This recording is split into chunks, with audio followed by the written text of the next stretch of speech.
नमस्कार, आप सभी का मैथ्स माउंटेन पे स्वागत है। आइए स्टार्ट करते हैं हम आज की क्लास। अभी हमारा परसेंटेज का क्लास कंटिन्यू चल रहा है और आगे भी अभी हम उसी क्लास को कंटिन्यू करेंगे। हमने परसेंटेज पार्ट 6 में जो हमने छठा क्लास परसेंटेज का किया था उसमें एक कॉन्सेप्ट सीखा था और उसी कॉन्सेप्ट पे अभी हमारा क्वेश्चन चल रहा था और आज भी हम उसी कॉन्सेप्ट से आगे क्वेश्चन को कंटिन्यू करेंगे क्योंकि वो कॉन्सेप्ट बहुत सारा क्वेश्चन में लगता है। तो उसी कॉन्सेप्ट से आगे भी हम आज क्वेश्चन को कंटिन्यू करने जा रहे हैं। जो स्टूडेंट इस चैनल पे पहली बार आए हैं और ये वीडियो ही पहले देख रहे हैं तो उससे मैं यही बोलूँगा कि पहले परसेंटेज का हमने 7 क्लासेस कर चुके हैं। तो उस पहले वाले क्लास को आप पहले देखिए और इसके बाद अगर आप यहाँ पे देखेंगे तो आपको अच्छे से समझ में आएगा। देखिए, समझ में आने के लिए तो आ ही जाएगा, ऐसा कुछ नहीं है कि समझ में नहीं आएगा, लेकिन बात ये होगी कि यहाँ पे मैं एक एक पॉइंट को क्लियर करके समझाना चाह रहा हूँ। तो वो चीज़ें तभी संभव है जब पीछे परसेंटेज का हमने जो 7 पार्ट बना चुका है, 7 पार्ट हमने बना रखा है, उसको पहले देखिए और फिर आप यहाँ से, उसके बाद अगर आप यहाँ से देखते हैं तो आपको अच्छे से समझ में आएगा चीज़ें। तो चलिए हम स्टार्ट करते हैं आज की क्लास। देखिए, आज भी हम उसी कॉन्सेप्ट पे क्वेश्चन को आगे कंटिन्यू कर रहे हैं। तो वो क्वेश्चन है और उसको अभी आपको कंटिन्यू करना है, बनाना है। फिर मैं अभी ट्राई कीजिए पहले आप लोग, फिर मैं अभी कंटिन्यू करता हूँ, उसको बनाता हूँ।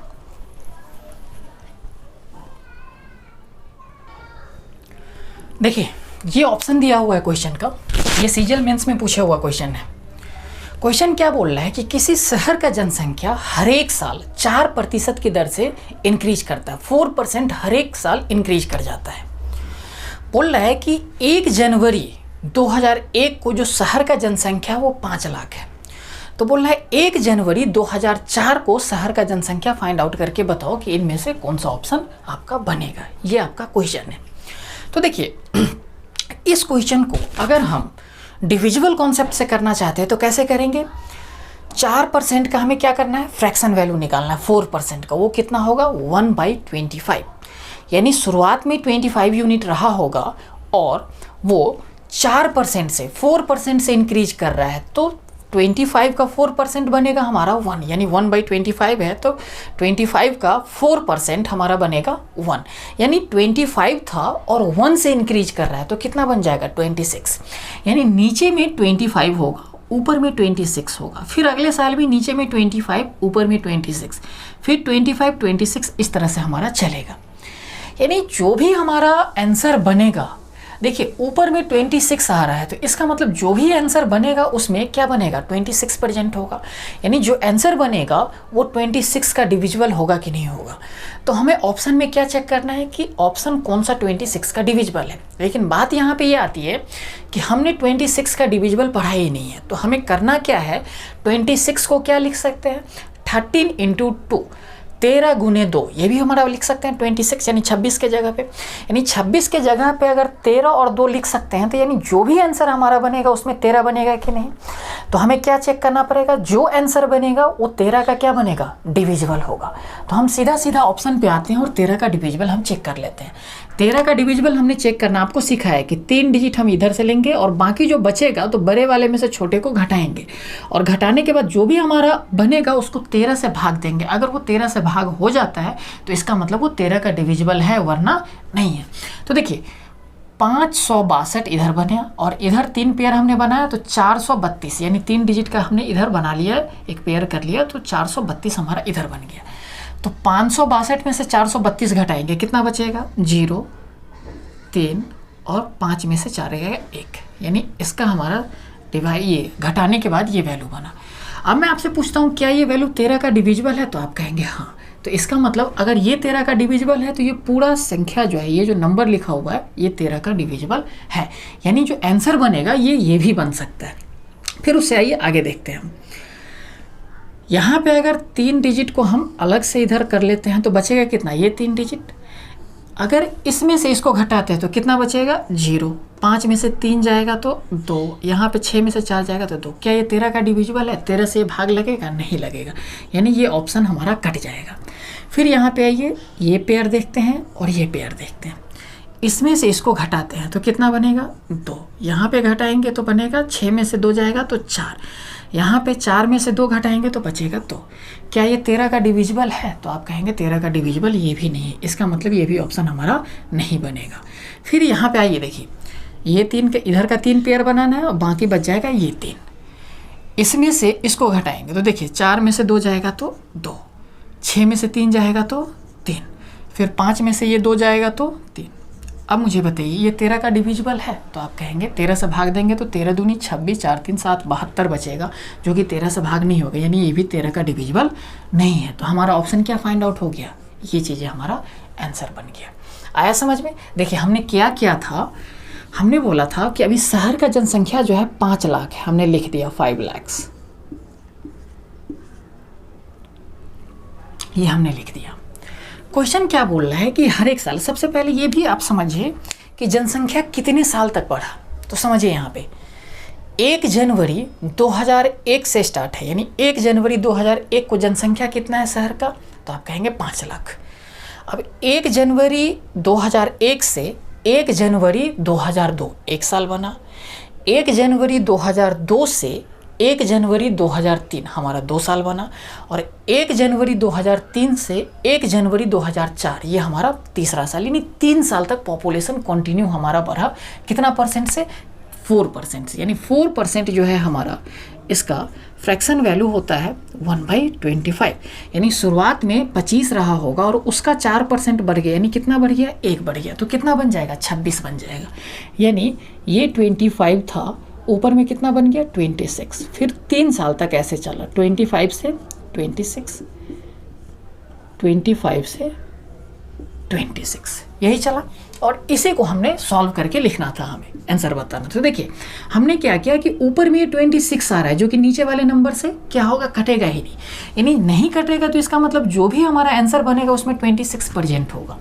तो हमने ये बताया था कि हमें 26 का डिविजिबल चेक करना है, तो 26 का हमें तो डिविजिबल नहीं सीखा था, लेकिन हम ऐसा बोल सकते थे, इस 26 के जगह पे हम ऐसा लिख सकते हैं 13 × 2, यहाँ पे भी हम ऐसे ही लिख सकते हैं 13 × 2, यहाँ पे भी हम लिख सकते हैं 13 × 2।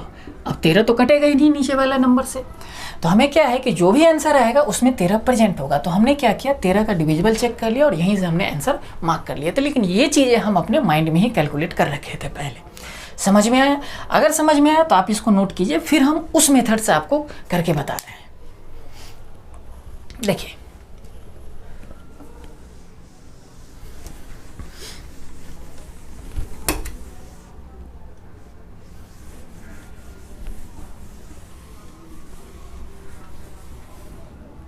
देखिए यहाँ पे क्या था, कितना बनेगा? 25 से 26 बनेगा, फिर 25 से 26 बनेगा, 25 से ये चीज़ें 26 बनेगा। ये मेंस में पूछा हुआ क्वेश्चन है।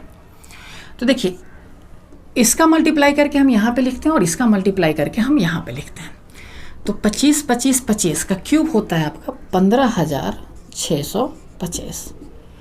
26 का अगर क्यूब किया जाए तो ये होता है 17,576। समझिए क्या बोल रहा है क्वेश्चन कि प्रेजेंट पॉपुलेशन 5 लाख है, तो 3 इयर्स बाद का, यानी 3 साल बाद का पॉपुलेशन आप बताओ। इसका मतलब प्रेजेंट में हम कहाँ पे हैं? यहाँ पे, तभी तो 3 साल बाद का पॉपुलेशन हमारा ये निकलेगा। यानी जो भी पॉपुलेशन 5 लाख दिया हुआ है वो इतने यूनिट के बराबर है। यानी जो पॉपुलेशन 5 लाख दिया हुआ है वो 15,625 यूनिट के बराबर है। तो 15,625 यूनिट हम नीचे लिख रहे हैं। हमें निकालना कितना है? 17,576। ये यूनिट हमने मल्टीप्लाई में लिख दिया और इसी को सॉल्व करके हमें ऑप्शन इसमें से आ जाना चाहिए। लेकिन अब बताइए यहाँ पे ये कैलकुलेशन थोड़ा सा मुश्किल हो जाएगा बहुत। यहाँ पे हम सम ऑफ डिजिट का भी कॉन्सेप्ट नहीं लगा सकते। ऐसा इसलिए नहीं लगा सकते हैं क्योंकि देखिए यहाँ पे जो ऑप्शन बन रहा है इसका सम ऑफ डिजिट एक ही बन रहा है। समझिएगा 5 और 4 9 खत्म हो जाएगा, 6 और 3 9 खत्म हो जाएगा, बचेगा कितना? 2 और 2 4, यानी इसका सम ऑफ डिजिट फाइनली कितना बच रहा है? 4। यहाँ पे देखिए 6 और 3 9 खत्म, 5 और 4 9 खत्म, बचा कितना? 2 + 2 4, यानी इसका भी सम ऑफ डिजिट 4। यहाँ पे फिर देखिए 6 और 3 9 खत्म, 5 और 4 9 खत्म, बचा कितना? 4, इसका भी सम ऑफ डिजिट 4 बचा। यहाँ पे अगर देखा जाए तो 6 3 9 5 4 9, बचा कितना? सम ऑफ डिजिट 4। तो यहाँ पे सबका सम ऑफ डिजिट सेम आ रहा है। तो इस कंडीशन में हम क्या करेंगे, यहाँ पे ये मेथड जो सम ऑफ डिजिट का कॉन्सेप्ट है नहीं लगा सकते हैं। फिर हमें क्या सोचना पड़ेगा कि भाई इसमें 26 26 26 ही है, 26 का क्यूब है, 26 है, इसका मतलब 13 भी उसमें प्रेजेंट होगा, 13 भी प्रेजेंट होगा, यानी जो भी ऑप्शन बनेगा वो हमारा क्या बनेगा, 13 का डिविजिबल बनेगा। फाइनली हमें डिविजिबल कॉन्सेप्ट पे ही आकर यहाँ पे अटका दे रहा है, नहीं तो ये कैलकुलेशन आपको बहुत ही ज़्यादा लेंदी हो जाएगा। अगर हम काटते हैं तो 25 से काटेंगे, तो 25 से काटेंगे तो ये बन जाएगा 625, इधर 25 से काटेंगे तो 25 दूनी 50, 1 2 3 4, 4 जीरो हमारा बचेगा यहाँ। फिर 25 से काटेंगे तो ये 25 बन जाएगा, 25 अट्ठे 200 और 1 2। फिर 25 से काटेंगे तो 25 तिहाई 75 बचा 5, 25 दूनी 50। अब 32 गुने आपको ये वैल्यू आया, तो 32 से इसको मल्टीप्लाई करेंगे तब जाके आंसर आपका निकलेगा, जो कि हमारा आ जाएगा 56 24 32। आया समझ में? तो उससे अच्छा हमने क्या करना है कि हमने डिविजिबल का कॉन्सेप्ट सीखा है, डिविजिबल कॉन्सेप्ट लगाएंगे, आंसर हम मार्क कर देंगे यहाँ पे। अगर इस मेथड से भी आप करते हैं, डिविजिबल कॉन्सेप्ट लगाते हैं तो हमें बस यहाँ पे ध्यान रखना है 17,576 जो आया है, 26 गुने 26 गुने 26, 3 बार 26 है यहाँ पे, 26 अगर यहाँ पे है तो इसका मतलब इसमें 13 भी होगा, 13 होगा तो सीधा हम आएंगे और 13 का डिविजिबल हम चेक कर लेंगे। अब मैं उम्मीद करता हूँ कि ये चीज़ें आपको अच्छे से समझ में आ गया होगा। अगर ये चीज़ें समझ में आ गया तो अब मैं एक कॉन्सेप्ट आपको समझाने जा रहा हूँ, उस कॉन्सेप्ट को ध्यान से समझना है, क्योंकि अब चीज़ें आपसे परसेंटेज में कितना परसेंट इंक्रीज हुआ या कितना परसेंट डिक्रीज हुआ उस तरह से क्वेश्चन पूछेगा। जैसे अभी क्वेश्चन दे रखा था कि अभी का पॉपुलेशन 5 लाख है, तो 3 साल बाद का पॉपुलेशन बताओ कितना हुआ। अब जो क्वेश्चन हम करवाने जा रहे हैं उसमें क्या है, बोल देगा कि अभी का पॉपुलेशन जितना भी है हर एक साल इतना इंक्रीज होता है या डिक्रीज होता है, तो बताओ 3 साल बाद 2 साल बाद पॉपुलेशन में कितने परसेंट का चेंजिंग आ जाएगा। तो परसेंटेज में आप आपसे चेंजिंग पूछेगा, तो वो कॉन्सेप्ट हम सीखने जा रहे हैं। तो इस चीज़ों को नोट कर लीजिए, मैं इस चीज़ों को मिटा रहा हूँ।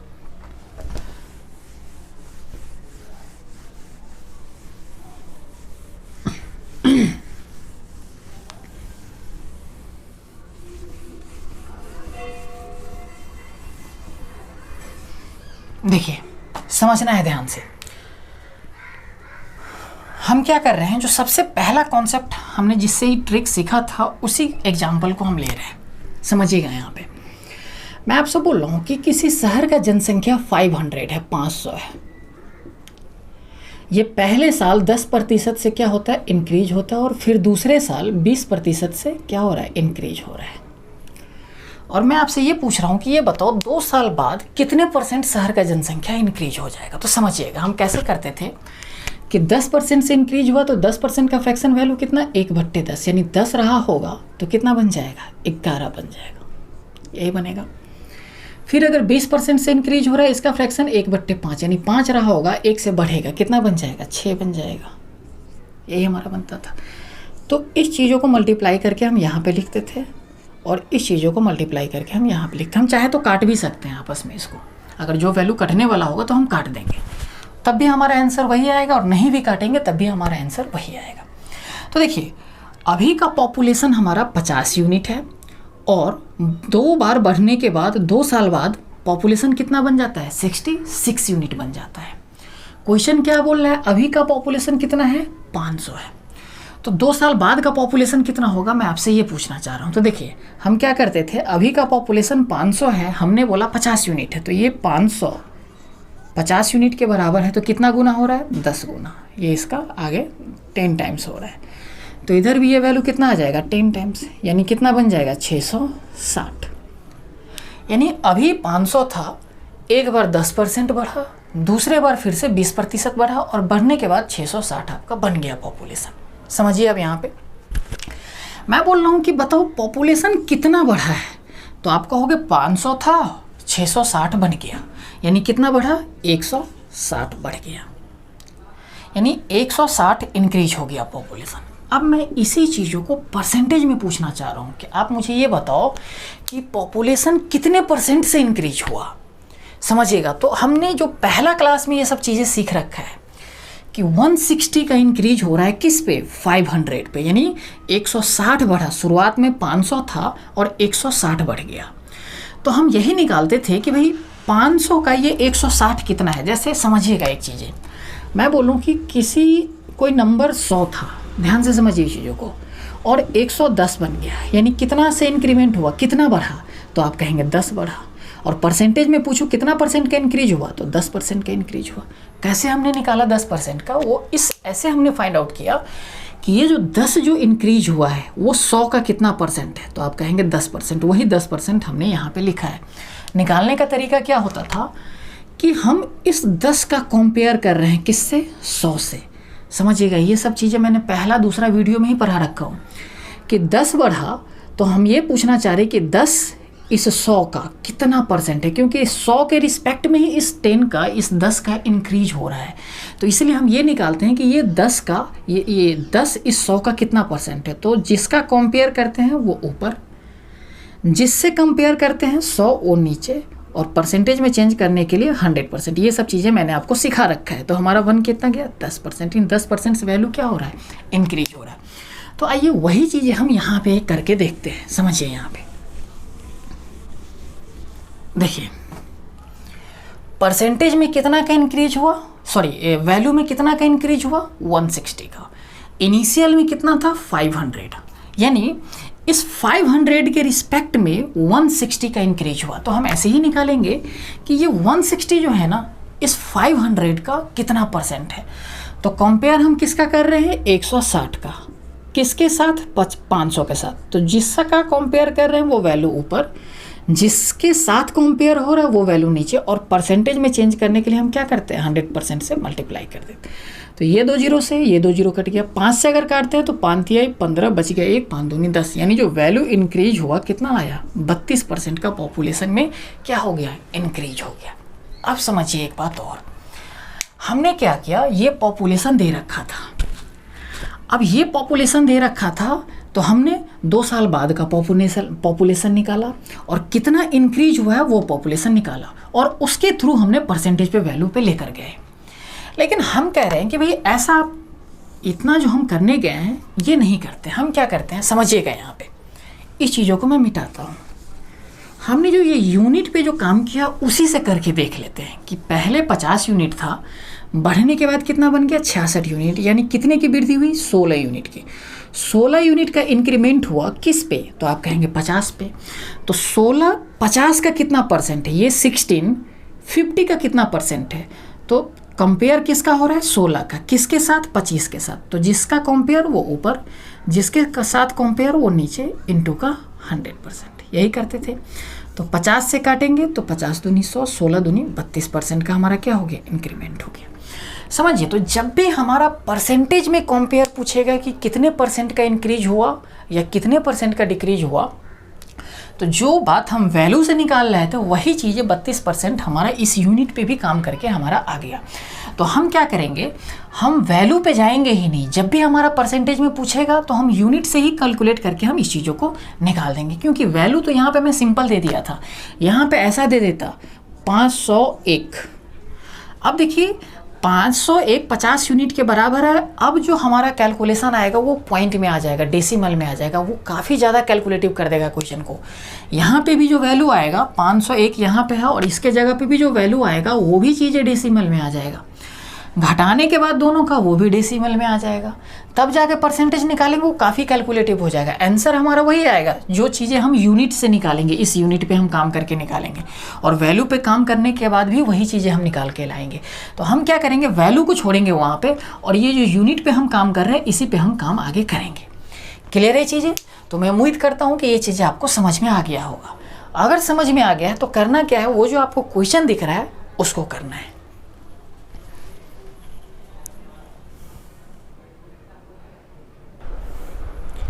देखिए मेरा ना पढ़ाने का स्ट्रेटजी क्या है यहाँ पे, कि मैं एक एक क्वेश्चन को ना स्टेप बाय स्टेप करके आपको ऊपर उठा रहा हूँ, ठीक है ना। तो इसलिए अभी शुरुआती क्वेश्चन चल रहा है, हम अच्छे लेवल के भी क्वेश्चन पे आएंगे थोड़े दिन बाद, क्योंकि अभी धीरे धीरे बेसिक से उठाकर आपको टॉप लेवल तक पहुँचाना है। तो एक ही बार अगर मैं हार्ड क्वेश्चन दे दूँ ना तो आपको अच्छे से क्लियर नहीं होगा, लेकिन अगर मैं एक एक स्टेप करके आपको पढ़ाऊँ, एक एक पॉइंट क्लियर करते चले जाऊँ, जो तब उस समय में ना जब अच्छे लेवल का क्वेश्चन करेंगे वो भी आपको आसान लगेगा। तो अभी आपको ऐसा नहीं सोचना है कि सर थोड़ा सा आसान क्वेश्चन ही करवा रहे हैं। आप ये समझिए कि देखिए आपका कॉन्सेप्ट कितने अच्छे तरीके से क्लियर हो रहा है, एक भी पॉइंट ऐसा नहीं है जिसमें मैं डाउट रहने दूंगा आपको, ठीक है ना। तो आपको एक ही बार पढ़ना है और ढंग से पढ़ना है, ताकि फिर दोबारा बार बार पढ़ने की जरूरत ना पड़े। कितना भी क्वेश्चन टफ आ जाए उसको आप सॉल्व कर पाएंगे, कब? जब आपका कॉन्सेप्ट पे अच्छा पकड़ होगा। तो वही चीज़ें मैं धीरे धीरे एक एक लेवल को बढ़ा कर लेकर चल रहा हूँ। यहाँ पे मैं डिटेल से भी बता रहा हूँ और ट्रिकली भी बता रहा हूँ कि सेकंडों में क्वेश्चन कैसे किया जाता है, वो भी ट्रिक बता रहा हूँ, और उसी पे मैं धीरे धीरे एक एक स्टेप आगे लेकर चल रहा हूँ। तो आपको अच्छे से पेशेंस रख कर पढ़ना है, और जब आपका परसेंटेज जिस दिन ख़त्म होगा ना, तो ऐसा कोई भी एग्जाम का क्वेश्चन ऐसा नहीं हो सकता है कि आपसे ना बने, या किसी भी बुक से उठा लीजिए, कहीं से भी क्वेश्चन उठाए, एक एक क्वेश्चन आपका बन जाएगा। तो अभी क्या करना है, पहले जितना मैं करवा रहा हूँ उसको अच्छे से करते चले जाना है।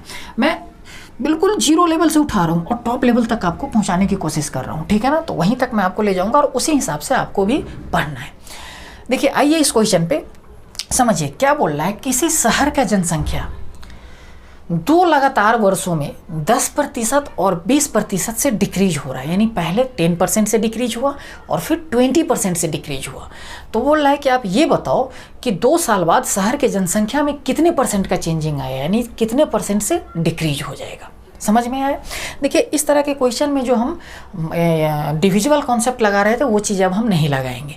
यहाँ से क्वेश्चन हमारा इसी मेथड पे आगे कंटिन्यू चलता चला जाएगा, जो अभी हमने आपको समझाया है। समझिए बोल रहा है कि शहर की जनसंख्या 10% से पहले कम हुआ, तो 10% का फ्रैक्शन वैल्यू कितना? 1/10, यानी 10 रहा होगा तो कितना बनेगा? 9 बनेगा, यानी 10 से आपका बन गया 9। फिर 20% से डिक्रीज हुआ, 20% का फ्रैक्शन वैल्यू कितना? तो आप कहेंगे 1/5, 5 रहा होगा और वो 5 20% से डिक्रीज हुआ, यानी 1 से डिक्रीज हुआ, तो कितना बन जाएगा? 4, यानी 5 से बन गया 4। समझिए एक बात, तो ये था शुरुआत में कितना? 50, बन कितना गया? 36 बन गया। यही चीज़ आया हमारा। अब देखिए इसमें वैल्यू नहीं दे रखा है कि वैल्यू कितना था, वैल्यू कितना भी दे देगा ना तब भी वो उतना ही आंसर आएगा जितना इसके थ्रू आएगा, तो वैल्यू पे हमें जाना ही नहीं है। देखिए यहाँ पे कितने का डिक्रीज हुआ, तो आप कहेंगे 14 का।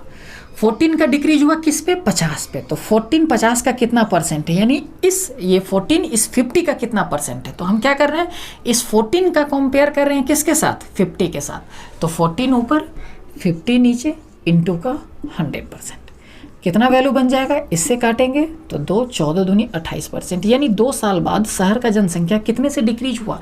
28% से क्या हो गया? डिक्रीज हो गया। यानी यहाँ पे 50 था, 36 बना, 14 से डिक्रीज हुआ, जो कि 28% से हमारा डिक्रीज हो गया वैल्यू। समझ में आया? देखिए इस चीज़ों को हम डायरेक्ट भी सोच सकते थे। 14 का डिक्रीमेंट हो रहा है किस पे? 50 पे। समझिएगा ध्यान से। 14 का डिक्रीज हो रहा है किस पे? 50 का।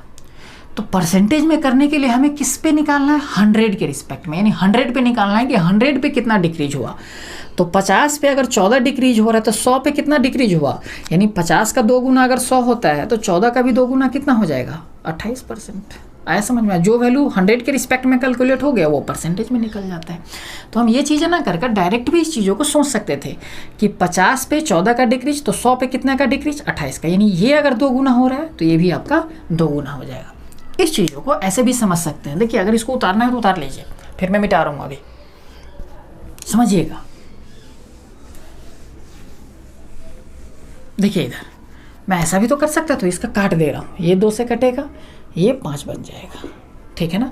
तो यहाँ पे अगर मल्टीप्लाई करके लिख रहा हूँ तो कितना आएगा? 25। यहाँ पे कितना आ जाएगा? 18। यहाँ पे कितने का डिक्रीज? तो समझिए यहाँ पे 7 का, यही बना। तो समझिए 25 पे 7 का डिक्रीज, तो 100 पे कितना, यानी यहाँ पे अगर 100 के रिस्पेक्ट में निकालते हैं तो कितना? इसका 4 गुना हो रहा है, तो इसका भी 4 गुना कितना हो जाएगा? 7 चौक 28%, यानी 28% का डिक्रीज हो रहा है। तो डायरेक्ट हम यहाँ पे सोच सकते हैं चीज़ों को, ठीक है ना। अगर ये चीज़ें आपको समझ में आ गया तो आपको करना क्या है, वो जो नेक्स्ट क्वेश्चन दिख रहा है उसको करना है आपको।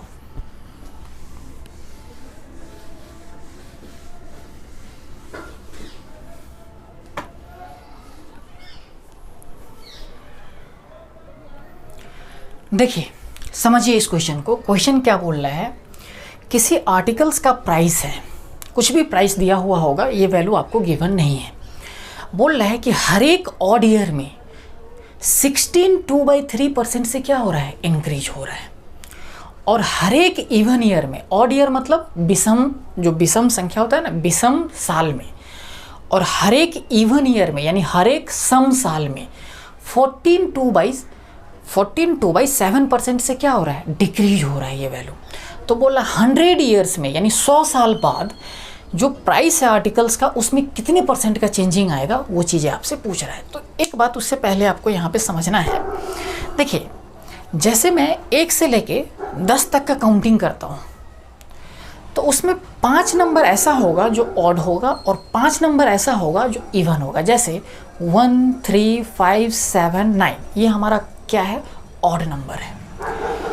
2, 4, 6, 8, 10, 2, 4, 6, 8, 10 ये सब हमारा क्या है, इवन नंबर। यानी 1 से अगर 10 तक हम काउंटिंग कर रहे हैं तो उसमें 5 हमारा, 5 हमारा ऑड नंबर है और 5 हमारा इवन नंबर है। इस चीज़ों को समझ गए। यानी अगर हम ऐसा बोले कि 50 तक मैं काउंटिंग कर रहा हूँ तो उसमें 25 हमारा ऑड नंबर होगा और 25 हमारा इवन नंबर होगा। उसी तरह से जब 100 तक हम काउंट करेंगे तो उसमें 50 हमारा इवन नंबर और 50 हमारा ऑड नंबर होगा। समझ में आई चीज़ें। तो क्वेश्चन क्या बोल रहा है कि 100 साल बाद आपको बताना है कि पॉपुलेशन में, ये प्राइस में कितने % का चेंजिंग आया। तो समझिए, पहले जो ऑड ईयर है उसमें कितने % से इंक्रीज हो रहा है, तो आप कहेंगे 16/3% से क्या हो रहा है, इंक्रीज हो रहा है। तो 16/3% का फ्रैक्शन वैल्यू कितना, 1/6। यानी अगर 6 रहा होगा तो कितना बन जाएगा, 7 बन जाएगा। ऐसा ऑड ईयर में चलता है। जब जब ऑड ईयर आता है तब तक 6 से 7 होगा हमारा पॉपुलेशन। ऑड के बाद फिर दूसरे साल क्या आएगा, इवन ईयर आएगा। वो कितना दे रखा है, 14.2/7% से क्या हो रहा है, डिक्रीज हो रहा है। यानी इसका फ्रैक्शन वैल्यू कितना, 1/7। यानी अगर शुरुआत में 7 रहा होगा और 14.2/7% से डिक्रीज हो रहा है तो कितना बन जाएगा, यानी 1 से डिक्रीज होगा तो कितना बन जाएगा, 6 बन जाएगा। यानी 7 था और कितना बन जाएगा, 6 बन जाएगा। ऐसा आपका इवन ईयर में चलेगा, सम साल में ऐसा चलेगा। यानी देखिए, 100 तक जितना बार ये होगा उतना ही बार ये होगा कि नहीं होगा, और इस तरह से हमारा कंटिन्यू चलते चला जाएगा।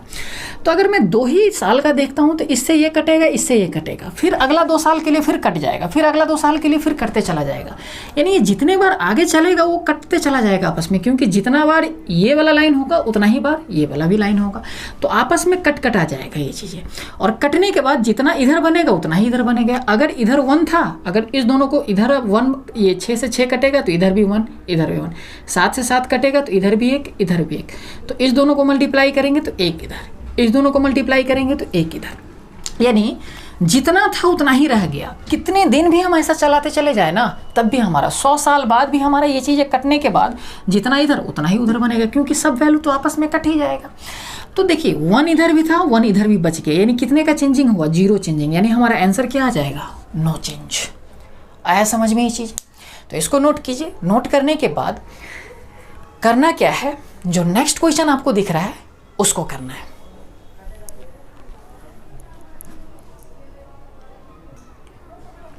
देखिए, ये क्वेश्चन क्या बोल रहा है, किसी आर्टिकल्स का जो प्राइस है हर एक ऑड ईयर में 25% से इंक्रीज हो रहा है और हर एक इवन ईयर में 20% से डिक्रीज हो रहा है। तो बोल रहा है कि जो प्राइस है 180 ईयर्स बाद यानी 180 साल बाद उस प्राइस में कितने % का चेंजिंग आ जाएगा। तो देखिए, ये चीज़ें आप लोग कर भी लिए होंगे कि क्या चेंजिंग आएगा। 20%, ये 25% से इंक्रीज हो रहा है तो 25% का फ्रैक्शन वैल्यू कितना बनेगा, तो आप कहेंगे 25% का फ्रैक्शन वैल्यू बनेगा 1/4। यानी 4 रहा होगा और 25% से इंक्रीज होगा यानी 1 से इंक्रीज होगा तो कितना बन जाएगा, 4 से हमारा बन जाएगा ये चीज़ें 5। फिर बोल रहा है ये ऐसा हमारा ऑड ईयर में चलेगा। फिर बोल रहा है 20% से क्या हो रहा है, ये चीज़ें डिक्रीज हो रहा है। यानी 20% का फ्रैक्शन वैल्यू कितना, 1/5। अगर 5 रहा होगा और 20% से डिक्रीज होगा यानी 1 से डिक्रीज होगा तो कितना बन जाएगा, 4 बन जाएगा। यानी 5 रहेगा तो कितना बन जाएगा, 4 बन जाएगा।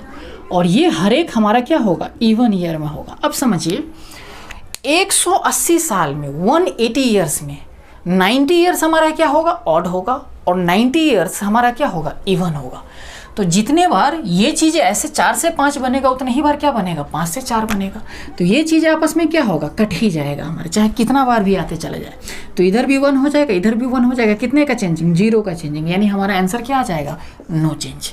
ये भी क्वेश्चन आपका मेंस में पूछे हुआ था, ठीक है ना।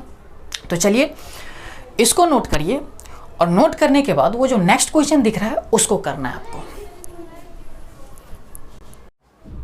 देखिए ये क्वेश्चन क्या बोल रहा है, किसी वर्कर के सैलरी को पहले 10% से इंक्रीज कर दिया जाता है और फिर 5% से डिक्रीज कर दिया जाता है। तो बोल रहा है कि ये 10% से इंक्रीज और 5% से डिक्रीज होने के बाद उस वर्कर के सैलरी में कितने परसेंट का चेंजिंग आएगा, वो चीज़ें आपसे यहाँ पे बोल रहा है ये फाइंड आउट करने के लिए। देखिए 10% से इंक्रीज कर रहा है तो 10% का फ्रैक्शन वैल्यू कितना, तो आप कहेंगे 1/10, यानी अगर ये 10 यूनिट होगा और 10% से इंक्रीज करेगा यानी 1 से इंक्रीज करेगा तो कितना बन जाएगा, 11 बन जाएगा।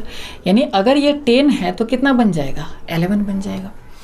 फिर क्वेश्चन क्या बोल रहा है कि फिर से ये 5% से डिक्रीज कर रहा है, तो 5% का फ्रैक्शन वैल्यू कितना, 1/20। अगर 20 रहा होगा और 5% से डिक्रीज हो रहा है, यानी कितना से डिक्रीज हो रहा है, 1 से डिक्रीज हो रहा है, तो कितना बन जाएगा, 19 बन जाएगा। यानी अगर ये 20 रहा होगा तो कितना बन जाएगा, 19 बन जाएगा। इसको मल्टीप्लाई करेंगे यहाँ पे 200, इसको मल्टीप्लाई करके लिखेंगे तो 9 और 200 आपका 9 बन जाएगा। क्लियर है चीज़ें।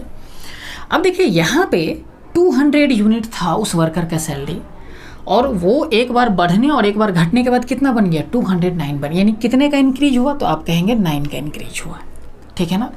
तो 9 का इंक्रीज हुआ किस पे, 200 पे। तो हम यही निकालेंगे कि ये जो 9 है इस 200 का कितना परसेंट है, यानी इस 9 का कंपेयर करेंगे किसके साथ, 200 के साथ। तो जिसका कंपेयर करते हैं ऊपर, जिसके साथ कंपेयर करते हैं वो नीचे, और परसेंटेज में चेंज करने के लिए 100 से मल्टीप्लाई कर दिए। ये 2 0 से 2 0 कट जाएगा, यानी कितना, 4.5% क्या होगा, उस वर्कर का सैलरी फाइनली इंक्रीज हो जाएगा। या फिर हम ये चीज़ें ना कर डायरेक्ट भी सोच सकते थे, 200 पे 9 का चेंजिंग आ रहा है तो 100 पे कितना आएगा भाई, इसका हाफ करेंगे तो 100 बनेगा, तो इधर भी हाफ करेंगे इसका तो कितना बनेगा, 4.5% का ही तो बनेगा, यानी 4.5% का क्या होगा, इंक्रीज होगा।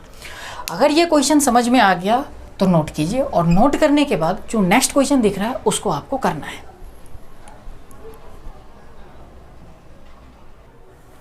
देखिए ये क्वेश्चन क्या बोल रहा है कि किसी वर्कर का सैलरी पहले 20% से क्या कर दिया जा रहा है, बढ़ा दिया जा रहा है, और फिर 20% से क्या कर रहा है, घटा दिया जा रहा है। यानी पहले 20% से इंक्रीज करवा रहा है और फिर 20% से डिक्रीज करवा दे रहा है। तो बोल रहा है कि उस वर्कर के सैलरी में कितने परसेंट का चेंजिंग आएगा, वो चीज़ें आपको फाइंड आउट करना है। तो देखिए 20% इंक्रीज करवा दे रहा है तो 20% का फ्रैक्शन वैल्यू कितना, 1/5, यानी 5 रहा होगा और इंक्रीज कर रहा है 20% यानी 1 से, तो कितना बन जाएगा, 6 बन जाएगा, यानी 5 से 6 बन गया। फिर बोल रहा है 20% से इसके बाद डिक्रीज भी कर दे रहा है, यानी अगर 5 रहा होगा और 20% से घटा रहा है, यानी 1 से घटाएगा तो कितना बन जाएगा, 4 बन जाएगा। तो 5 से कितना बन जाएगा ये वैल्यू, फिर 4 बन जाएगा। तो समझिएगा यहाँ पे ध्यान से, ये बन जाएगा 25 और ये बन जाएगा 16, ये 24, ये हमारा बन जाएगा 24। तो कितने की कमी हुआ, 1 का कमी हुआ, किस पे, 25 पे। 25 पे अगर 1 का कमी तो 100 पे कितना है, यानी इसका 4 गुना तो इधर भी 4 गुना कितना, 4%, यानी 4% का क्या हो रहा है, कमी हो रहा है, यानी 4% से क्या हो रहा है, डिक्रीज हो रहा है वैल्यू। आया समझ में। अब देखिए एक बात, जब भी इस तरह का क्वेश्चन अगर आपसे पूछता है कि जितने परसेंट से इंक्रीज हो रहा है उतने ही परसेंट से अगर डिक्रीज होगा वैल्यू, तो होगा क्या कि इस कंडीशन में हमेशा वैल्यू डिक्रीज ही आएगा आपका, यानी जो फाइनल कितने परसेंट का जो पूछ रहा है, कितने परसेंट का चेंजिंग आएगा, वो डिक्रीमेंट में ही आएगा, हमेशा डिक्रीज करके ही वैल्यू आएगा, ये फिक्स है। तो आप देखिए इतना हम ना करके इस चीज़ों को हम ऐसे भी कर सकते थे, कैसे, जितना परसेंट का इंक्रीज हो रहा है वो लिखेंगे और फिर जितना परसेंट का डिक्रीज हो रहा है वो लिखेंगे, दोनों सेम होना चाहिए, लिखा हमने, और नीचे 100 से उसको डिवाइड कर देंगे। अब जो भी वैल्यू आएगा वही आपका आंसर हो जाएगा। 1 0 से 1 0 1 0 1 0 खत्म हो गया, 2 दूनी कितना, 4, यानी 4% यहाँ पे आपका डिक्रीज का ही ऑप्शन बनेगा, इंक्रीज नहीं होगा। ये चीज़ें ध्यान रखिएगा, हमेशा ये वैल्यू क्या होगा, डिक्रीज ही होगा। किस कंडीशन में, जितना परसेंट से इंक्रीज होगा, जितना परसेंट से डिक्रीज होगा, उस कंडीशन में। ठीक है ना। तो ये चीज़ें अगर समझ में आ गया तो इसको नोट करिए और फिर कीजिए नेक्स्ट क्वेश्चन। देखिए अब जो क्वेश्चन दे रहा हूँ 2-3 वो बहुत आसान सा क्वेश्चन है, ठीक है ना, वो मन में ही कैलकुलेट कर लेना आपको। क्लियर है चीज़ें। तो आप इस क्वेश्चन को नोट करने के बाद उस क्वेश्चन को करिए आप। देखिए ये क्वेश्चन क्या बोल रहा है, किसी वर्कर का सैलरी पहले 10% से बढ़ाया जाता है और फिर 10% से घटा दिया जाता है, तो कितने परसेंट का चेंजिंग आएगा। तो ये तो फिक्स है कि जितने परसेंट से इंक्रीज कर रहा है, जितने परसेंट से डिक्रीज करेगा तो डिक्रीज ही होगा फाइनली सैलरी। देखिएगा यहाँ पे 10% से इंक्रीज हो रहा है, 10% से डिक्रीज हो रहा है। तो हमने क्या बताया था कि जितने से इंक्रीज होगा और उतना ही से डिक्रीज होगा, तो हम क्या करेंगे, उस दोनों को मल्टीप्लाई कर लेंगे, डिवाइड बाई क्या करेंगे, 100 से डिवाइड कर देंगे। एक जीरो से ये जीरो, ये जीरो से ये जीरो, फाइनली क्या बन गया 1, यानी 1% से क्या होगा वैल्यू, उसका सैलरी डिक्रीज होगा। अगर उस तरीके से भी निकालते हैं तो 10% से पहले बढ़ रहा है, यानी 10 से कितना बनेगा, 11 बनेगा। फिर क्या हो रहा है, 10% से वैल्यू घट रहा है, तो 10 से कितना बनेगा, 9 बनेगा। देखिए यहाँ पे बन गया 100, यहाँ पे बन गया 99, यानी कितने की कमी हो रही है, 1 पे। किसके रिस्पेक्ट में, 100 के रिस्पेक्ट में, यानी 1% की क्या हो रही है, कमी हो रही है फाइनली। इस तरीके से भी वही आएगा, इस तरीके से भी हमारा वही चीज़ आएगा। समझ में आई चीज़ें। अगर ये चीज़ें समझ में आ गया तो फिर नेक्स्ट क्वेश्चन करिए आप।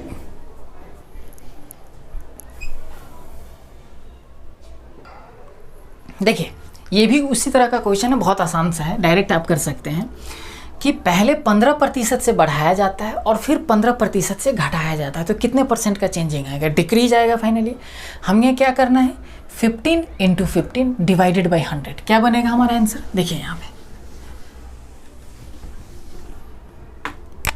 पे भी 15, यहाँ पे भी 15, डिवाइडेड बाई कितना, 100, क्या बनेगा ये 15 15 225, बट्टे का कितना 100।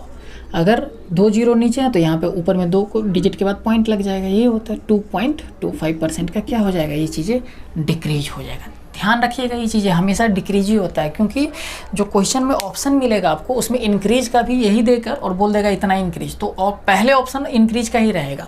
तो ऐसा नहीं कि हर बार में आप सीधा एकदम जल्दीबाजी में ना फ्लो में आप इंक्रीज का ही लगा दीजिए, क्योंकि भाई इतना तो होता ही है, चलो इंक्रीज लगा दो, हो जाता है ऐसा मिस्टेक। तो वो चीज़ें नहीं करना है, ध्यान से करना है कि डिक्रीज पे लगाना है ऑप्शन पे ट्रिक, ठीक है ना ये चीज़ें। देखिए अब ये जितने भी अभी परसेंटेज में हमने इंक्रीज या डिक्रीज वाला पूछा था कि कितने परसेंटेज का चेंजिंग होगा, तो उसमें वैल्यू से हमें कोई मतलब नहीं है। जैसे हमने पहला एग्जांपल आपको समझाया था 500 का देकर, 500 बन रहा था, 660 बन रहा था, उसके थ्रू भी निकाल रहे थे, तो वही चीज़ हमारा आंसर आ रहा था। और जो यूनिट पे हम काम कर रहे हैं कि 10 से 11 हुआ, 5 से 4 हुआ, इस पे भी हमारा वही चीज़ आंसर आएगा। तो इस क्वेश्चन में करेगा क्या, बहुत से बहुत चेंजिंग करता है तो वैल्यू दे देगा कि किसी शहर का पॉपुलेशन अभी 10,000 है, पहले 10% से इंक्रीज होता है और फिर 10% से डिक्रीज हो जाता है। तो बताओ पॉपुलेशन में कितने परसेंट का चेंजिंग आएगा। तो हमें 10,000 पे जाना ही नहीं है, हमें सीधा देखना है 10% इंक्रीज हुआ, 10% डिक्रीज हुआ, ठीक है ना। तो यानी 10 × 10 कितना बन जाएगा, 100 डिवाइडेड बाई 100, यानी फाइनली 1% का डिक्रीज होगा। तो इस तरह के क्वेश्चन में जो वैल्यू होता है, एक्चुअल पॉपुलेशन होता है, उससे हमें कोई लेना देना नहीं होता है। और इस तरह के क्वेश्चन में करेगा कि आपसे ऐसा वैल्यू दे देगा, अगर उस वैल्यू पे अगर आप कैलकुलेट करने चले जाएंगे तो फंस जाएंगे, क्वेश्चन बनेगा ही नहीं, फिर इतना ज़्यादा कैलकुलेटिव हो जाएगा। आंसर उससे भी आएगा लेकिन कैलकुलेटिव हो जाएगा, काफ़ी अच्छा खासा आपका वहाँ पे टाइम वेस्ट हो जाएगा। तो हमें क्या करना है, यूनिट पे ही काम करके ख़त्म कर देना है। आया समझ में ये चीज़ें। तो हम क्या कर रहे हैं, आज के क्लास को हम इतना ही रख रहे हैं, ठीक है ना। फिर हम करेंगे इससे आगे कंटिन्यू नेक्स्ट वीडियो में, और इसी कॉन्सेप्ट पे हमें आगे अभी हमारा क्लास चलेगा, ठीक है ना। अब मैं ये बोल रहा हूँ कि जो स्टूडेंट इस चैनल पे नए हैं और पहली बार वीडियो को देख रहे हैं, अगर आपको वीडियो अच्छा लगता है तो चैनल को सब्सक्राइब जरूर कीजिए, और अपने दोस्तों के भी बीच में यही चीज़ें बताइए आप क्या कि पहले आप वीडियो देखिए, अगर अच्छा लगता है तभी आप सब्सक्राइब करिए, नहीं अच्छा लगता है तो नहीं सब्सक्राइब करना है, लेकिन अच्छा जरूर लगेगा, क्योंकि बहुत मेहनत से पढ़ा रहा हूँ मैं, एक एक चीज़ों को यहाँ पे ब्रेक करके मैं पढ़ा दे रहा हूँ। अब इससे ज़्यादा सिंप्लीफाई तरीके से नहीं पढ़ाया जा सकता है, इतना मैं तोड़ दे रहा हूँ ना कि अगर 20 साल पहले भी कोई पढ़ाई छोड़ चुका है और आएगा यहाँ पे पढ़ने के लिए तो उसे भी समझ में आएगा। और ऐसा नहीं कि बिल्कुल बेसिक ही हम कर रहे हैं, क्वेश्चन में आप देख रहे हैं कि बेसिक चीज़ तो हम कर ही रहे हैं, ट्रिकली भी बता रहा हूँ कि कैसे हम डायरेक्ट क्वेश्चन को करेंगे, ये सब चीज़ें भी हम करेंगे, और क्वेश्चन का अच्छे लेवल तक भी हम पहुँचाएंगे अभी, लेकिन स्टेप बाय स्टेप ये चीज़ें चलेगा। तो ठीक है, रखते हैं आज का क्लास इतना ही, फिर हम करते हैं, मिलते हैं नेक्स्ट वीडियो में।